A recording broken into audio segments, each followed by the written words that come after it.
जहन्नम का आगाज़ नमरूद से नहीं होगा, फिरौन से नहीं होगा, बल्कि ऐसी कमेटी से होगा। बाज़ औक़ात ऐसा वक्त भी हम पे आता है 50 रुपए तक हमारी जेब में नहीं होती। ये 25,000 एक छोटी सी अमाउंट है, हो सकता है इनके ज़ख्म की मरहम पट्टी बन जाए। वो वजीफ़ा जो गवर्नमेंट ने मुकर्रर किया है, अब उसी पे जो कमेटी है वो डाका डाल रही है। तो आप CM साहबा का वो बयान उठा लें कि जब इजाज़िया की एक तकरीब मुनक़्क़द हुई थी, जिसमें CM साहबा ने बाकायदगी से कहा कि 25,000 का चंदा कमेटी के साथ कोई तल्लक नहीं है। अस्सलाम वालेकुम, कैसे हैं? मेरा नाम है अली सरदारी, आप देख रहे हैं सरदारी इन्फॉर्मेटिव। तो नाज़रीन, जब से आइमा कराम को इजाज़िया मौसूल होना शुरू हुआ है, तब से मस्जिद कमेटी के इंतज़ामिया के इमाम मस्जिद के साथ जो अखलाकियात हैं, जो रवैये हैं, वो सख्त से सख्त तरीन होते जा रहे हैं। तो आप बखूबी जानते हैं कि जनवरी से इजाज़िया का आगाज़ हुआ था, तो तब से इमाम मस्जिद के साथ जो मामूलात हैं, जो कि एक नमाजी का और इमाम मस्जिद का एक मुक़द्दस, एक एहतराम वाला रिश्ता होता है, अब उसमें एहतराम नहीं रहा, अब उसमें इज़्ज़त नहीं रही, उसमें हया नहीं रहा। तो कितने अफसोस की बात है कि वो वजीफ़ा जो गवर्नमेंट ने मुकर्रर किया है, अब उसी पे जो कमेटी है वो डाका डाल रही है। तो आप CM साहबा का वो बयान उठा लें कि जब इजाज़िया की एक तकरीब मुनक़्क़द हुई थी, जिसमें CM साहबा ने बाकायदगी से कहा कि 25,000 का चंदा कमेटी के साथ कोई तल्लक नहीं है। ऐसा नहीं है कि आप जो इमाम के लिए माहाना तनख्वाह का अहतमाम करते हैं, जो चंदा इकट्ठा करते हैं, तो प्लीज़ वो मत रोकिएगा, वो उसी तरीके से जारी व सारी रखिएगा। ये 25,000 एक छोटी सी अमाउंट है, हो सकता है इनके ज़ख्म की मरहम पट्टी बन जाए।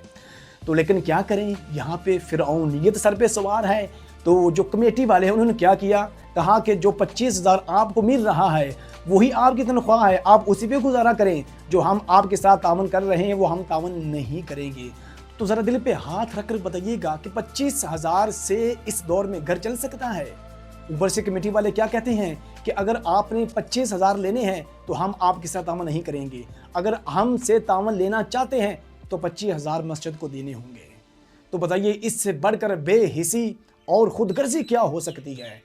आइमा मसाजिद के अंदरूनी हालात कैसे हैं, कभी आपने जायज़ा लिया है? ऐसे आइमा मसाजिद को मैं जानता हूँ जो ये कहते हैं, बाज़ औक़ात ऐसा वक्त भी हम पे आता है 50 रुपए तक हमारी जेब में नहीं होते। तो ज़रा बताइएगा, दिल थाम कर मेरी बात को सुनिएगा। एक ऐसा शख्स जो दिन रात आपके पास ड्यूटी कर रहा है, उसकी बीवी है, उसके बच्चे हैं, उसके वालिदैन हैं।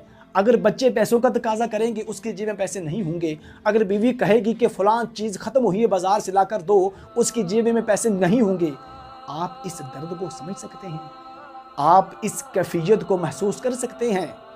ये कौन कह रहा है? जो मसल्ला रसूल पे खड़ा होने वाला है, जो मसल्ला रसूल का वारिस है, जो 5 वक्त अल्लाह अकबर की सदाएं बुलंद करने वाला है, जो आपके बच्चों को कुरान हदीस की तालीम देने वाला है, जो आपके बच्चों के कान में अजान पढ़ने वाला है, जो मरने के बाद आपके वालिदैन, आपके अजीज़ व क़ारब को कब्र के अंदर उतारने वाला है। ये है इमाम मस्जिद का रिश्ता, ये है इमाम मस्जिद की वफादारी। इसके बदले में आपने क्या दिया? एक इमाम साहिब का कहना था, मैंने 50,000 कमेटी से कर्ज मांगा।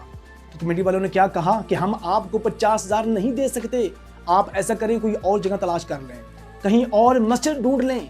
तो ये है आपकी औकात, ये है आपकी खुदगर्जी बेहिसी। जहन्नम का आगाज़ नमरूद से नहीं होगा, फिरौन से नहीं होगा, बल्कि ऐसी कमेटी से होगा।